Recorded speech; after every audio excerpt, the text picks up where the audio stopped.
Welcome to Learn to Live Stress-Free. This is Christine Wright with Dr. Robert Wright Jr., your go-to wellness coaches of www.stressfreenow.info. Our featured guest today is Adria Goldman Gross, speaking on how to manage your medical bills. MedWise Insurance Advocacy CEO, Adria Goldman Gross, is a renowned figure in the New York area and across the country as a result of her extensive referral network of well-satisfied clients. Her clients are thrilled to refer friends and relatives in need of her unique talent as a medical claim advocate dealing with complex medical billing put forth by the interface of the healthcare delivery system and insurance marketplace. Adria has over 20 years of experience in the insurance and advocacy field. She uncovers discrepancies in diagnostic or procedure coding, finds loopholes through which insurance companies attempt to deny claims, and helps attorneys, individuals, and families resolve medical claim matters, usually reducing medical bills and liens. She is a hero to her clients, and she makes lawyers superheroes to theirs. Her firm often reduces medical bill liens by 75 to 95% of the charges.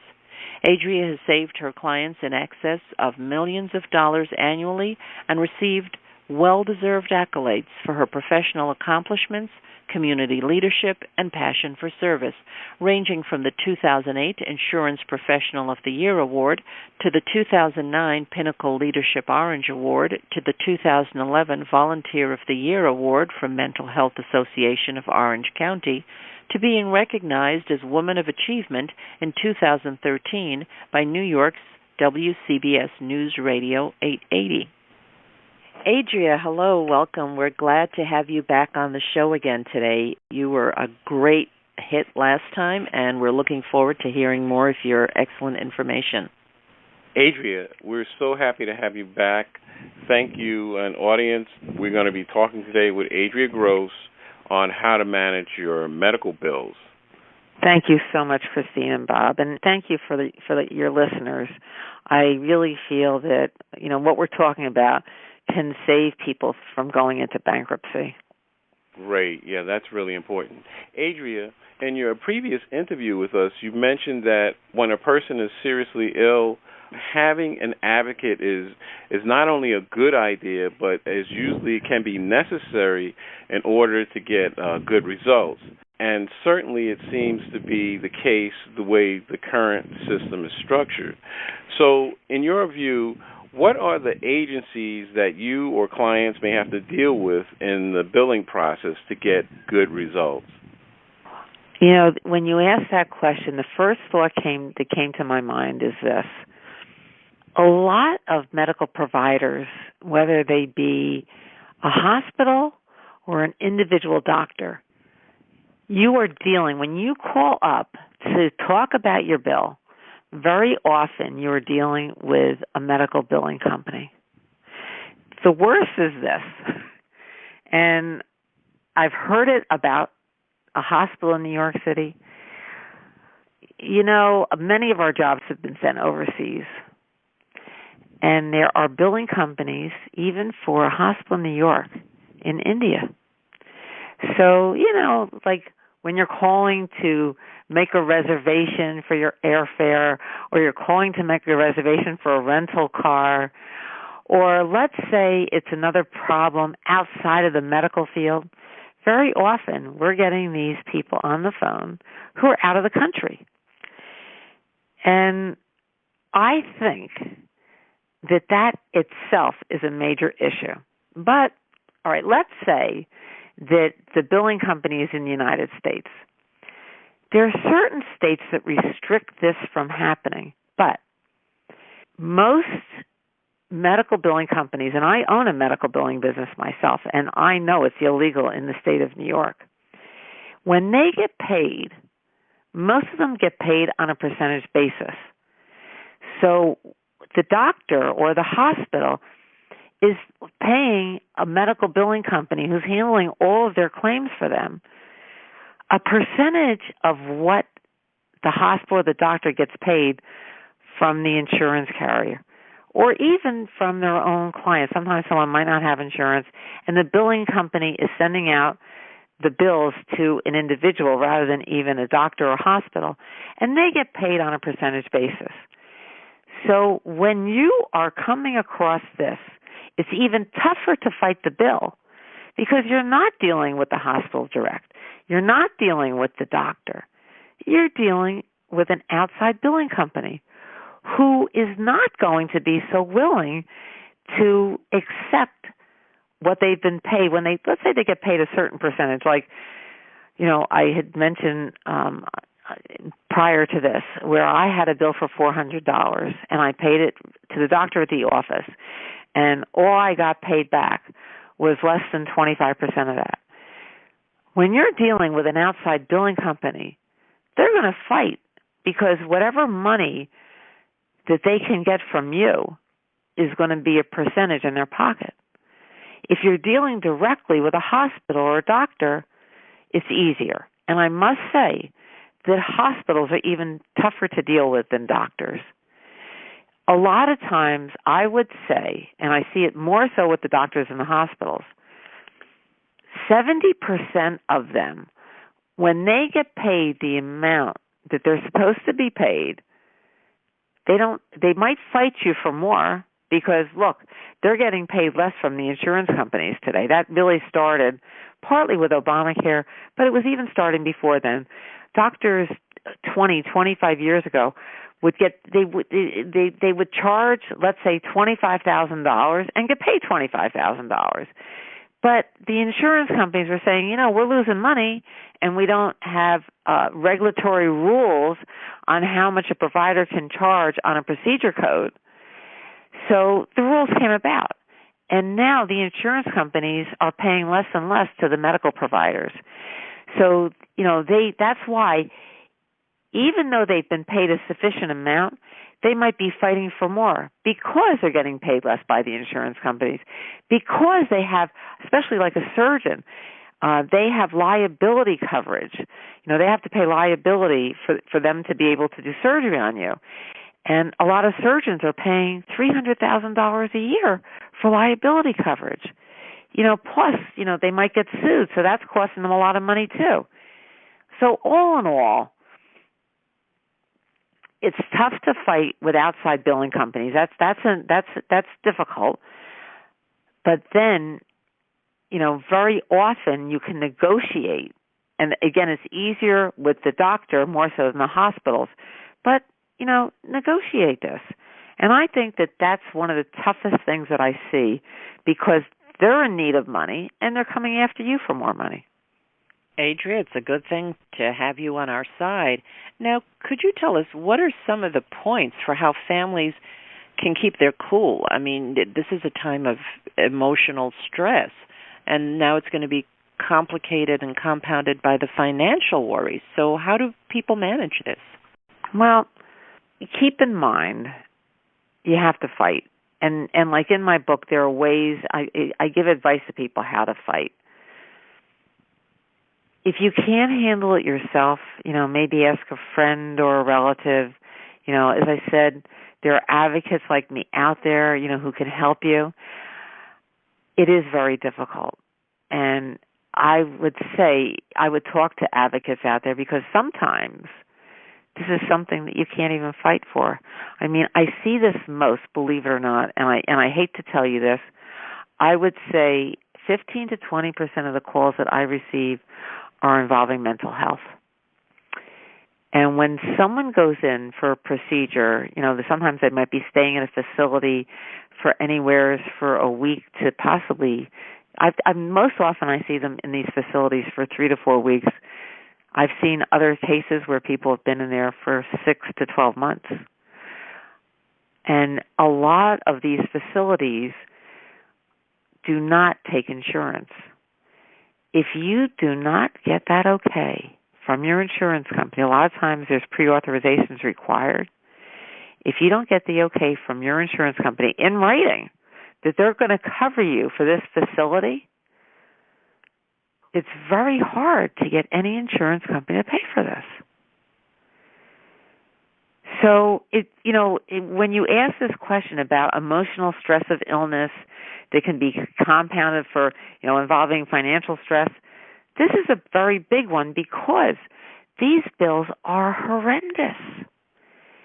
Someone's in a facility, very often it's costing them, I hate to say this, 20 to I would say $60,000 a month. I had a case where someone was informed on the phone that his son to be admitted at this, it was like a school, a facility. The son was there for 10 months. They paid $8,500 or $8,600 a month. He called the insurance company. He was verbally informed that this would be covered, but he didn't have it in writing. And we fought with that insurance company. And let me tell you, we can't find it on record. We can't find anything. What phone number did you call from? A lot of people might have, they have a cell phone, they have their home phone. What phone number did you call from? I mean, it was like hitting your head against the wall, because they turned around and they said, we can't find any verification here. And let me tell you, he never got that money back. That was about $86,000. This is what's happening out there. So my best suggestion is get everything in writing before you're admitted, if that's possible, because you want to be sure that your insurance company is going to cover it. And then you're not going to have this emotional stress. Now, if it's an emergency, it gets even tougher. But I would recommend if you have a family member, you have a dear friend who winds up in a facility, as soon as you find out, go there and talk to that billing department. Make sure that your insurance company is going to cover this. Get it in writing, because otherwise you might not get any reimbursement at all. When you call an advocate like myself, and I hear the story, thank goodness I have the experience that I do, because I can usually give you an upfront as for whether or not you're going to be able to overturn the case.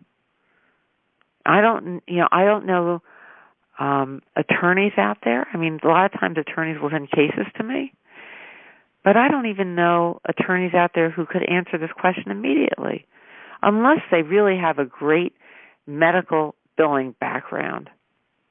You sounded uniquely qualified for this, Adria. Thank you so much. No, thank you. Yeah, Adria, I'm sure that what some people in our audience may be feeling now is what I'm feeling. There's aspects of what you're talking about would be stunned disbelief. Imagine, a loved one is in a car accident. They're wheeled into the emergency room. You as a family member or friend, you get the call, you come to the hospital. Your presence of mind is my family member or friend okay. Your first thought is not to rush to the billing department. Right. And then I have to tell you that talking to billing departments is not that easy, because a lot of times you might ask someone and they say, well, we don't know what the charges are going to be. So I think we'll have to have you on at some other point to talk about the finer details of that. But, emotionally, when a person's at a hospital with a relative, the last thing in their mind sometimes is thinking about what the bill's going to be. Is sometimes it's touch and go, and especially in the emergency room. So on that note, I want to ask you this. Since this can be a dire situation, how many people are faced with bankruptcy by an unexpected or an extended illness from a medical emergency? And in your experience, Adria, what type of dollar amounts and what is the order of magnitude we're talking about here? Because it sounds like in some cases this could be huge. I'm thinking right now I've been writing articles on substance abuse and recovery, and I'm thinking those numbers have to be huge if they're not covered by insurance also. Right. Well, I have to tell you, I don't know. I don't know the answer to that. I live about 60 miles northwest of New York City. My business is national.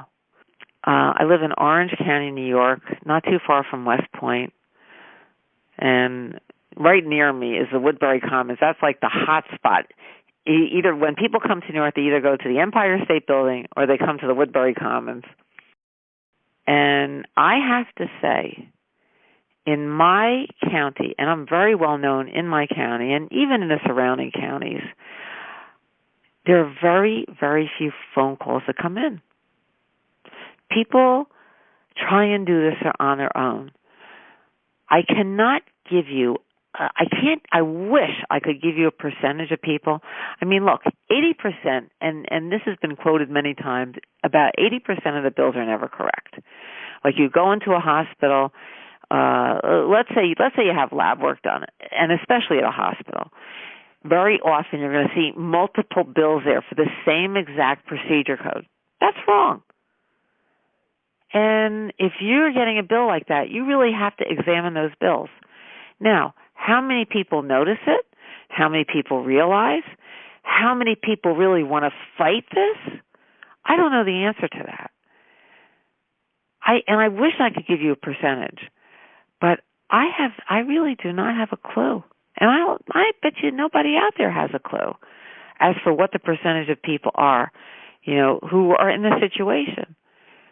But I speak to bankruptcy attorneys and I tell them, look, if you have a case where someone is about to claim bankruptcy all because of medical bills, send them to me. I always give free advice, and even if you read my book, it tells you where to go to get this information to reduce your bills. But as for how many people are faced with this, I don't know.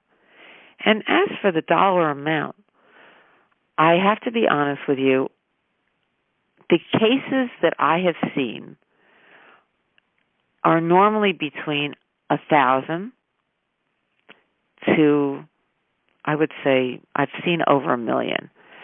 The case that I'm working on right now, where the woman came from Ohio to New York, her bill is over $500,000, and these are multiple bills from being in the hospital in New York. She said to me one day, she says, "Adria, am I your biggest case?" And I said to her, "I'm sorry, you're not." I had a case for 800. I have to tell you, this was insane. This case. They said to me, "Adria, what do we do?" You're not going to believe this. This was a single person who had a stroke, and nobody had she give authority to handle her estate. Okay, she did pass away, not immediately when someone contacted me, but she had a stroke to the point that she couldn't speak. And it got to the point where I said to the medical providers, "Look, I know all about the HIPAA laws, and she didn't sign any papers, but let me ask you a question. Do you want to get paid and discuss this with somebody? Or do you want to hold on that bill for $850,000 forever and never get paid?" So they really had to go against the HIPAA laws because this person never signed anything and the person couldn't speak. So, finally, when I brought that to their attention, okay, all right, and then they were willing to talk. And the case was settled, and it was $850,000, the original bill. But but when I look at this is the insanity out there of what's going on. Well, audience, remember to ask for help and know that Adria is out there and there are others who can advocate for you. So we'll take a short break and we'll be back in a moment on Learn to Live Stress-Free with our featured guest, Adria Goldman Gross. Hi, I'm Dr. Robert Wright Jr., the Stress Relief Doctor, co-host of the Learn to Live Stress-Free podcast series. I'm an author, speaker, and stress management wellness coach. My published study is the first to show the connection between stress reduction, grief recovery, nitric oxide spiking, and the relaxation response. And my practical application of this knowledge helps you relieve the stresses of everyday life. I have the tools to dissolve your pain points quickly and effectively. Email me to find out how you can start to feel better now at stressfreenow.info/contact. That's stressfreenow.info/contact. Have you been procrastinating about completing an important project or pursuing a treasured dream? Christine Wright specializes in helping her coaching clients to lay out clear, elegant strategies. She shows you how to quickly build your confidence to uncover and eliminate your habitual patterns of resistance and self-sabotage. Christine helps you discover those meaningful insights that will get you to do what works so you can celebrate your successes. Go to stressfreenow.info/contact to let Christine know that you're ready to live your ideal life now. Again, that's stressfreenow.info/contact. Welcome back to Learn to Live Stress-Free as we continue our conversation with advocate Adria Goldman Gross. Hi, Adria. You do a great job for your clients, but how do you keep your own stress and anxiety down when faced with difficult situations or frustrations? I guess, people say to me, Adria, what's your hobby? I say volunteerism. I have a lot of friends. I belong to quite a few associations and chambers, and I have to say, I go out and I talk, and I love educating people. So I would say, from my own stress, I feel that, and days can be very stressful. Today in particular is going to be a stressful day because I have a client who has cancer. She's had stage 4 cancer. She's now in hospice. And part of this year, for about 4 months before she went on hospice, maybe even 5 months, all the doctors she saw, she has insurance through the state of New York. They're saying, well, she was not able to go to this hospital or the affiliated hospital in New York, which is a city hospital. And they're turning around, they're saying, we're not going to cover her because they took these doctors out of network. That's very stressful to me of who I'm going to be speaking to. I even went to the point with this case, we're going to call the insurance company today. I've contacted politicians to help her. We're going to talk to the politicians today. 2 days ago today, I was in New York City, and I received a phone call from her insurer. And they said to me, well, can we talk to her now? And I said, first of all, I'm not in my office. Second of all, there are times she can't even speak. She's very, very sick. She's in hospice now. And today, we made an appointment. I'm going to her house, and we are going to call the insurance company. Even if I have to, I'm going to the CEO's office, and we're going to call the state senators because it's absolutely pitiful what they have done. They gave her an extension to continue to see these doctors for only 3 months, and she just recently went on hospice. But that time in between those 3 months and being on hospice, she's not covered for those doctors. Even after they gave her the extension for 3 months, we're asking for an extension until she passes away. That's what's going to happen. But it's pitiful that people have to live through this. So what I'm going to do is after I leave her, I'm writing another book, and I'm going to interview someone for my next book. And that's a pleasure for me. So I would say, my hobbies are really volunteering and helping others. And it's so rewarding. It means the world to me. Adria, I can totally see that. I am in awe of your expertise, and your passion just speaks out. I had a question in mind, and it seems almost redundant because in a way you've already answered this. I feel it in me that the work that you're doing is so, I can only imagine, so personally rewarding to be able to help someone. They're in dire straits, and you're saving them from financial disaster.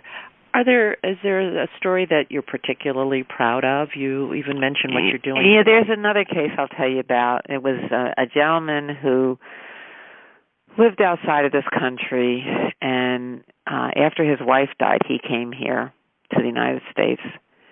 He couldn't get any health insurance. He had traveler's insurance, which was extremely limited. So the family contacts me, and they want me to work on the case. And I have to tell you, this is involving about 22 providers. It took me about 6 months to get through the entire case. And the gentleman did pass away during that time, and I went to his funeral. But the bills were $227,000.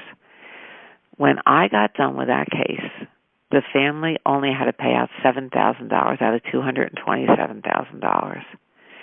The grandson of this gentleman who passed away, when I finished the case with his grandfather, he says, Adria, I have an outstanding bill with my wife. And she had been to a doctor, and this is a very interesting case. In fact, it was also involving a medical billing business that I was dealing with. I first spoke to the medical billing business. We did the appeals through the state. We did the appeals with the insurance company. Then we did the appeals through the state. And the state finally turns around and says, look, on this policy, it said that she could only see the in-network providers. It was an HMO policy. And therefore, the state says, we are not going to overturn this. She owed the doctor $32,000. The surgeon, who she first went to, said to the patient, I'm going to do surgery on you, but I'm going to take a doctor who is on your HMO list, and he's going to start the surgery. And then I'm coming in, after he does the first part of the procedure, I'm coming in and I'm going to take care of you. And don't worry, the insurance company will pay for it. Even though I'm out of network, they pay for me, right? So now the state has decided we're not going to pay for you. We're not going to force the insurance company to pay for you. So I called the doctor back after we heard from the state, and I said, look, the insurance company is not going to pay for this. So he turns to me and says, okay, Adria, who was the first surgeon who started the surgery? I told him. And in my mind, I knew what was going to happen is he was going to go back to that surgeon and ask him for a portion of his payment. He turned around and said, Adria, I'm not going to charge this family the $32,000. So what was most rewarding for me about that case is I saved his grandfather and the family $220,000, and now I saved them another $32,000. So I saved them over $250,000, and I was thrilled that I was able to do that. That's an excellent story, and I know that they were very, very appreciative. Adria, could you tell our audience one or two little-known facts about how the medical billing system works, how they could save the money? For example, is there something that people shouldn't do? Well, as I said earlier, with Medicare and some of the commercial insurers, especially those that are self-insured, and if you ever want to interview me, we'll talk about self-insurance. But if you see, I tell people all the time, read your policies. You have to read your policies. If you want to hire someone like me, I'll read your policy for you, and we can talk about it. I used to write policies for insurance companies. But I tell people, if it's something that be taken care of outside of a hospital, like an urgent care, go there. It's going to cost you a lot less money. If the urgent care sends you to a hospital or your doctor sends you to a hospital, make sure that you're an inpatient, not outpatient under observation. And if you have a planned procedure, and if it's something that your insurance company's not going to cover, discuss in advance what it is. Discuss what it is that they're going to charge you. And if you have to, shop around. There might be providers out there who will charge you less money. Excellent. Thank you so much, Adria. We really appreciate you taking the time to be back on our show again today. Thank you. Adria, should someone want to reach you or work with you, how can they contact you?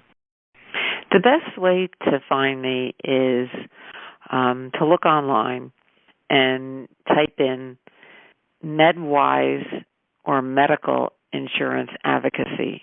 The website address is www.medicalinsurancedadvocacy.com. Again, that's www.medicalinsurancedadvocacy.com. But the name of the business is MedWise Insurance Advocacy. And if you need to reach me by phone, the number is 845-238-2532. Again, that's 845-238-2532. or you could send an email to Adria, ADRIA, at Medwise Billing, MEDWISE, Billing, BILLING.com. Excellent. Thank you so much, Adria. So, audience, you can go to the website medicalinsuranceadvocacy.com. Give Adria a call at the number she mentioned, 845-238-2532, or email her at adria@medwisebilling.com. Thank you so much, Adria. Thank you. Adria, what final thoughts or key idea would you like our audience to take away from today's broadcast? How to save money on your medical bills. That's what my book's about. Solves curing your medical insurance problems. And it talks about all the issues that arise, why claims are not being paid. You know, I tell people all the time, fight. Don't give up. Just fight. Because they're going to try and wear you down where you're not going to get paid. Be out there fighting. Do not give up. Adria, thank you so much for being our featured guest today. Thank you, audience, for listening. Wherever you are and whatever time zone you're in right now, we appreciate your presence and trust that you'll benefit in some way from the information delivered during today's show. We welcome and look forward to receiving your comments about our show. Please let us know if there are additional topics you'd like us to cover or a guest you enjoyed whom you'd like us to invite back. Please contact us through our website with your feedback and suggestions. Remember, listeners, if you'd like to experience the same benefits our coaching clients get with us, including learning how to get more results in your day and easy ways to dissolve your chronic pain, stress, and anxiety, then give us a call at 954-900-2179. That's 954-900-2179. For Christine Wright, this is Dr. Robert Wright, Jr. of www.stressfreenow.info. Until next time, be safe and be well.